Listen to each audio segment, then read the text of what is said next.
শ্রী চরণে জানাই প্রণাম। পরম পূজ্যপাদ শ্রী শ্রী আচার্যদেবের শ্রী চরণে জানাই প্রণাম। উপস্থিত ভক্তমণ্ডলী প্রত্যেককে জানাই জয় গুরু।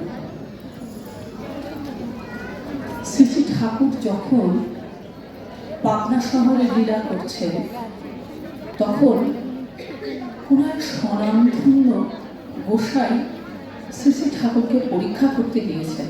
কি না, গোসাই শুনলেন ঠাকুর নাকি ভগবান। তাই ঠাকুরের কাছে গিয়ে দেখছেন ঠাকুর পার্শ্বদের নিয়ে খুব সাধারণ কথা বলছেন। তখন সেই গোসাই ভাবলেন, ইনি তো এখানে বসে সাপের গল্প করছেন, ইনি আবার কিসের ভগবান? তখন তিনি ঠাকুরকে বললেন, আপনি নাকি ভগবান। তিনবার বললেন, আপনি নাকি ভগবান, আপনি নাকি ভগবান। ঠাকুর সেই গোসাইয়ের দিকে বৃদ্ধাঙ্গুষ্ঠ দেখিয়ে বললেন, কলা কলা কলা। তখন সেই গোসাই খুব আনন্দ পেলেন, এই তো আমি উত্তর পেয়ে গিয়েছি, উনি ভগবান নন। তাই তিনি কি করলেন, সেই পাবনা শহরে মোড়ে মোড়ে গিয়ে বলতে লাগলেন সবাইকে, শ্রী শ্রী ঠাকুর অনুকূলচন্দ্র ভগবান নন, উনি পার্শ্বদের নিয়ে ভক্তদের নিয়ে সবসময় সাপের গল্প করেন। অসাধারণ হয়েও না, খুব সাধারণভাবে থাকতেন। তাকে ধরা বোঝা দেয় খুব কঠিন। নিজের থেকে না ধরা দিলে তাকে বোঝা যায় না, কারণ তিনি সেই সময় কাউন্সিলিং করতেন মানুষকে, আজও করেন। এই আচার্য পরম্পরার ভেতর দিয়ে শ্রী শ্রী ঠাকুর আজও আমাদের কাউন্সিলিং করেন। একটি মা এসেছে, এসে আচার্যদেবের কাছে বলছেন, আমার শরীর খুব খারাপ, আমার কিছুদিন আগে প্রেস মেকার বসেছে, শরীরের আরো অনেক কিছু নিবেদন করছে। আচার্যদেব বললেন, শোনো মা, তুমি না শরীরমুখী হয়ে গিয়েছ। তারপর বললেন, শোনো, তোমাকে একটা ছোট্ট গল্প বলি। 17 সালে আমার মায়ের শরীর খারাপ হয়। আমি তখন মাকে অ্যাপোলোতে নিয়ে যাই। সব থেকে বড় ডাক্তার যিনি, তিনি আমার মার চিকিৎসা করেন। তিনি বললেন, আপনার মায়ের অবস্থা খুব খারাপ, ইমিডিয়েট ওনাকে পেসমেকার বসাতে হবে। মা আমাকে বললেন, আমি পেসমেকার বসাবো না। আমি বললাম, তাই হবে। ডাক্তার বললেন, পেসমেকার না বসালে উনি কিন্তু খুব শিগগিরই মারা যাবেন। আমি তখন ডাক্তারকে বললাম, আমার মা যদি মারা যান, আপনাকে শ্মশানে যেতে হবে না, আমার মাকে আমি শ্মশানে নিয়ে যাব। তিনি আরো বললেন, আমার মা যদি মারা যান, আপনাকে আমি নেমন্তন্ন করব না। এই যে তিনি কথাগুলো বলছিলেন, তখন ডাক্তার বললেন, আপনার মাকে না আপনি ওই হুইল চেয়ারে করে বসিয়ে নিয়ে যাবেন এখান থেকে, ওনার অবস্থা ভালো না। তখন আমি মাকে বললাম, মা, আমি এই হুইল চেয়ারটাতে বসি, তুমি আমাকে ঠেলতে ঠেলতে নিয়ে যাও। এই কথাটা যখন তিনি বলছেন, সেই মাটি যিনি তার শরীর নিয়ে নিবেদন করেছেন, তিনি হাসলেন, মৃদু হাসলেন। আচার্যদেব বললেন, এই তো তুমি হাসছো, তোমার মুখে তো হাসি নেই।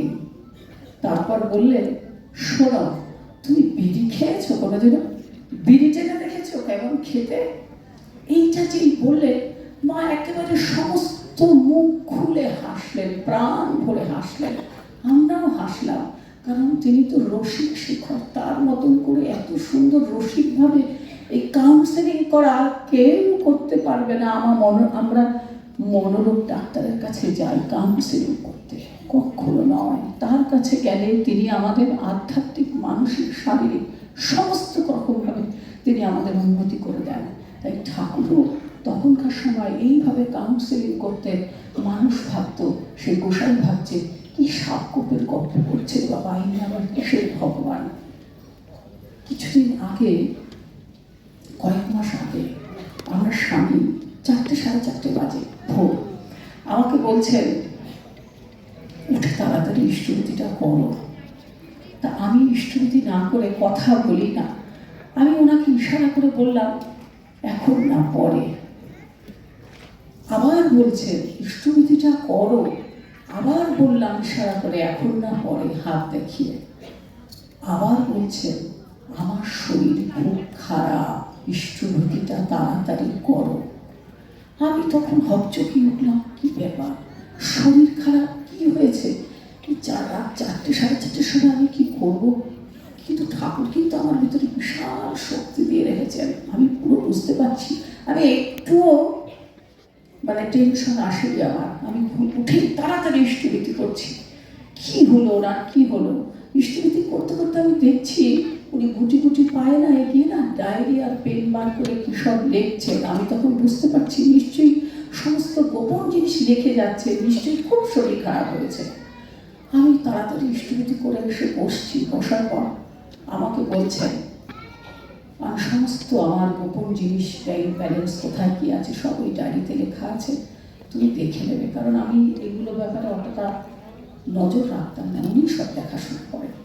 আমি বললাম, এদিকে আসো তো। একটু ধমক মেরে বললাম, এইদিকে আসো, তোমার কি হয়েছে বলো। তিনি বললেন, আমার শরীর খুব খারাপ লাগছে। কোথায় খারাপ লাগছে? এই পা থেকে এই অবধি কিরকম যেন করছে আমার শরীরটা, আমি ঠিক বলতে পারছি না। আমি খুব অসুস্থ ফিল করছি, আমি বুঝতে পারছি না। আমি বললাম, এদিকে আসো আমার কাছে। আমি ওনাকে ধরে ধরে ধরে ধরে অনেকক্ষণ ধরে নাম করলাম, খুব নাম করলাম। করতে করতে করতে করতে অনেকক্ষণ পর আমি বললাম, কেমন লাগছে? বলে, খুব ভালো লাগছে। দেখলাম উনি সম্পূর্ণ সুস্থ। উনি ওনার কাজে বেরিয়ে গেলেন। ঠাকুর বলছে, দেখি আমি কটাকে বাঁচাতে পারি। আমি এসেছি মানুষকে বাঁচাতে, তাই আমি এই দীক্ষা ও সস্তনী দিয়ে রেখেছি। যে প্র্যাকটিসের মধ্যে থাকবে সে বাঁচবে, নালে সব সাবার। কিছুদিন আগে, কয়েক মাস আগে